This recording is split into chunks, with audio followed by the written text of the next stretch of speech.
आज जी गाडी आपण बघणार आहोत ती गाडी आहे फ्रॉन्क्स 2025 ची गाडी आहे।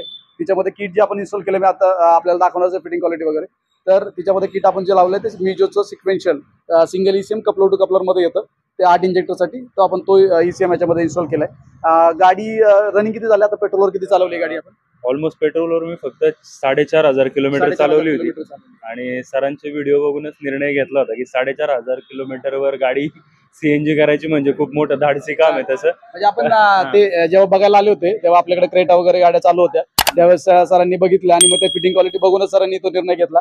4,500 किलोमीटर गाडी पेट्रोलवर रनिंग झाली आहे। आता आम्ही सीएनजी बसवलाय आणि सीएनजी बसवल्यानंतर जवळपास 25-30 किलोमीटर आम्ही गाडी ड्राईव्ह केली आहे। तर ड्राईव्ह केल्यानंतर आता परफॉर्मन्स कसा वाटला, म्हणजे जे आपल्याला तुम्ही मगाशी बोलत होता ते मला सांगा, म्हणजे कसं आपल्याला म्हणजे मी 4,500 किलोमीटर गाडी पेट्रोलवर चालवली पण तिच्यापेक्षाही चांगला परफॉर्मन्स मला आता सीएनजी मध्ये दिसतोय। म्हणजे पेट्रोल पेक्षा चांगलं वाटलं आपल्याला, म्हणजे मला उलट पंची झाल्यासारखी वाटली गाडी। महत्वाचं म्हणजे सांगायचं राहिलं, गाडी मॅन्युअल नाहीये, ऑटोमॅटिक गाडी आहे। ऑटोमॅटिक गाडी असताना जो सरांचा जो एक्सपिरियन्स आहे तो आपण ऐकतोय, म्हणजे की कसा आलाय। म्हणजे ऍक्च्युली ऑटोमॅटिक गाडीला सीएनजी करायचं नाही करायचं खूप साऱ्या शंका होत्या मनात, कारण कंपनी पण देत नाही। कंपनी पण देत नाही, पण सरांनी मला कॉन्फिडन्स दिला होता आणि त्या दिवशी जी क्रेटा वगैरे पाहिली मी इथे तर ते बघून अजून इम्प्रेस झालो होतो। मग मला छान वाटलं की ठीक आहे, काय हरकत नाही करायला आणि सर एवढे कॉन्फिडन्स देतात तर काय हरकत नाही। पण ते रिझल्ट पण पाहिलंय मी, रिझल्ट पण अतिशय उत्तम रिझल्ट आहे, खूप छान वाटलं। म्हणजे फिटिंग क्वालिटी आणि मेन म्हणजे जो पिकअप आलाय ना गाडीला, इव्हन पेट्रोलला पण तसे पंचीनेस येत नव्हता तसा याच्यात आलाय, सीएनजी मध्ये पंचीनेस आलाय। पहिला गिअरवर ऑटोमॅटिकला गाडी आहे ना अशी लॅग मारायची, म्हणजे भरपूर आपण एक्सलेट केल्यानंतरच गाडी उचलायची। आता गाडी नुसतं टच केली तर गाडी पुढे जाते आणि पिकअप पण बऱ्यापैकी वाढला। आपण चढावर मगाशी बघितलं होतं तर मस्त चढती, एकदम आरामात गिअर चेंज वगैरे होतं। हा एक्सपिरियन्स आहे ना, लोक मला कमेंट पण करतात नाही का की तुम्ही ऍडव्हान्सर लावायला पाहिजे, लावत नाही, तुम्ही काय करताय? ऍडव्हान्सर लावत नाही म्हणजे मी लोकांच्या पोटावर मला पाय द्यायचं नाहीये। काही लोकांचं पोट पाणी त्याच्यावर त्या ऍडव्हान्सरवर चाललेलं आहे, म्हणजे त्यांचा तो पैसे कमवण्याचा एक धंदा आहे, तर तो मला बंद नाही करायचा। ऍक्च्युली ऍडव्हान्सरवर आहे ना सरांची आणि माझी अर्धा तास चर्चा चालली होती की ऍडव्हान्सर लावायचा की नाही लावायचा, का नाही लावायचा, तर का नाही लावायचं तर त्याचं एक कारण आहे आणि तो टेक्निकल कारण आहे। ते मेकॅनिक लोक वगैरे जे आहेत त्याचे टेक्निकल फील्ड मधले लोक आहेत ते बरोबर समजून घेतात की का नाही लावायचं मी जेव्हा त्यांना सांगतो। आणि जर परफॉर्मन्स येत असेल आणि इतका चांगला परफॉर्मन्स येतो ऑटोमॅटिक गाडीला की गाडी पेट्रोल पेक्षा काय गरज आहे मला? नाही, काहीच गरज नाहीये। आता जी फिटिंग या गाडीला झालीत ना, मला नाही वाटत ऑटोमॅटिक किंवा ऑटोमॅटिक गाडीला एवढी सुंदर फिटिंग झाली आणि पिकअप पण एवढा सुंदर आलाय, तर मॅन्युअल गाडीला पण काही गरज नाही ऍडव्हान्सर वगैरे। आणि मला सांगा, तुम्हाला आधी वाटत होतं की म्हणजे तुम्ही मला फिटिंगला आला तेव्हा विचारलं होतं की बाबा ऍडव्हान्सर लावायचं वगैरे, किंवा फोनवर आपलं बोलणं झालं होतं तुम्ही म्हणत होता ऍडव्हान्सर लावूयात, तर तसं काय आता म्हणजे नाही काही गरज नाही ऍडव्हान्सरची आहे। याच्यात पण अतिशय उत्तम गाडी काय ट्युनिंगला आपण किती वेळ देतो आणि फिटिंग क्वालिटी कशी आहे ह्याच्यावर सगळं डिपेंड आहे। ट्युनिंगला आपण किती वेळ, पण मला खूप ज्या रिक्वायरमेंट होत्या ट्युनिंग मध्ये त्या सगळ्या सरांनी माझ्या समोर केल्या आणि समोर करताना त्यांनी भरपूर वेळ दिला माझ्यासाठी। मी सगळे म्हणजे माझा कस्टमर सगळा, म्हणजे माझा कोणताही असू द्या, कुठलाही माणूस असला तरी तो कस्टमर माझ्यासाठी सगळं सेमच आहे आणि प्रत्येक गाडीसाठी आपण हाच वेळ देतो, तेवढंच ट्युनिंग होणार तसंच तसंच आणि प्रॉपर काम जे दिसते तुम्हाला एकदम A to Z काम सगळं एक्सपिरियन्स आहे ऍक्च्युली की एवढं जवळून मला पाहायला मिळलं की काय करतंय काय नाही, तो पण खूप चांगला एक्सपिरियन्स आहे। आपण सगळं म्हणजे असं लपून वगैरे काय करत नाही, जे काय आहे समोर। आणि माझ्या ज्या 1-2 त्रुटी होत्या, इश्यूज होते ते पण त्यांनी लगेच सॉल्व्ह करून दिल्या मला लागलं पण ओके। ओव्हरऑल सगळं म्हणजे उलट मला जोपर्यंत पटत नाही तोपर्यंत मी गाडी डिलिव्हर करत नाही। मला जो सॅटिस्फॅक्शन पाहिजे गाडी झाल्यानंतर, परफॉर्मन्स असेल तिथं सगळ्या गोष्टी असतील त्या क्लिअर झाल्या की मी गाडी डिलिव्हर करतो। त्यांना थांबवलं मी थोडा वेळ, मी म्हणलं धाव मला परत लावायचं आणि मला जो वाटतंय ते मी तसं करणार आणि मगच गाडी डिलिव्हर करणार। तर आता गाडी झाली आहे, आपण मी एकदा फिटिंग क्वालिटी दाखवतो, फिटिंग क्वालिटी बघू आणि आपण गाडी डिलिव्हर करतो। थँक्यू। Okay sir.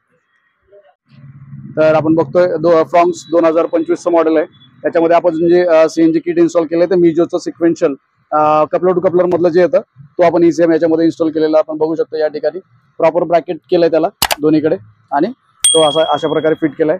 वायरिंग बघू शकतो आपण, सगळी वायर जी दिसते आपल्याला सगळी प्रॉपर इन्सुलेट केली आहे। सगळी ही कंपनीची वायर आहे, ही वायर कंपनीची, आणि ही जी वायर दिसते ही सगळी आपली सीएनजी वायरिंग आहे, ही कंपनीची वायर आहे।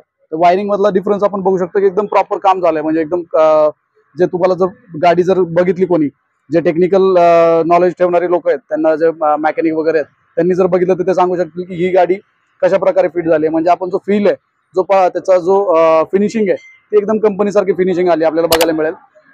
अशा प्रकारे हा सगळा वायर म्हणजे A to Z, म्हणजे आतमध्ये जाणारे स्विचची वायर असेल, त्याच्यानंतर पाठीमागच्या म्हणजे सगळ्या वायर, इकडे येणारे हा जे कंपोनेंट आहे आपले मॅप सेन्सर आहे, त्याच्यानंतर प्रेशर गेज आहे, सोलनाईट वॉल आहे, त्याच्या ज्या वायर आहेत सगळ्या इन्सुलेट केलेत आणि प्रॉपर त्याला इन्सुलेट करूनच आपण या ठिकाणी बघू शकतो. म्हणजे हे जे वायर्स सगळ्या प्रॉपर इन्सुलेट, ही कंपनीचे काहीतरी वायर आपल्याला त्यांच्या कुठल्या तरी कंपोनंटची दिसते, त्याच्याच बाजूने आपल्या सगळ्या वायर्स आल्या, त्या सगळ्या वायर्स. म्हणजे इथं ही हाय प्रेशर लाईन आपण बघतोय अशा प्रकारे एकदम आखीव रेखीव. म्हणजे तुम्ही खालची पाईप पण बघू शकता, वरची पण पाईप बघू शकता, एकदम आखीव रेखीव पद्धतीने तिचं जे बेंडिंग केली आहे. म्हणजे आपण इकडनं जर आलो तर ही अशी बघितली आपण इकडनं, इथं आपण बघू शकतो या ठिकाणावरनं इकडनं अशी गेली आहे, त्याच्यानंतर मग इकडनं बेंड झाली, परत तिथून पाठीमागे गेली, पाठीमागून परत अशी येऊन मग ती खालच्या बाजूला गेली. तर जे काम झालंय ते एकदम फिनिशिंग प्रॉपर.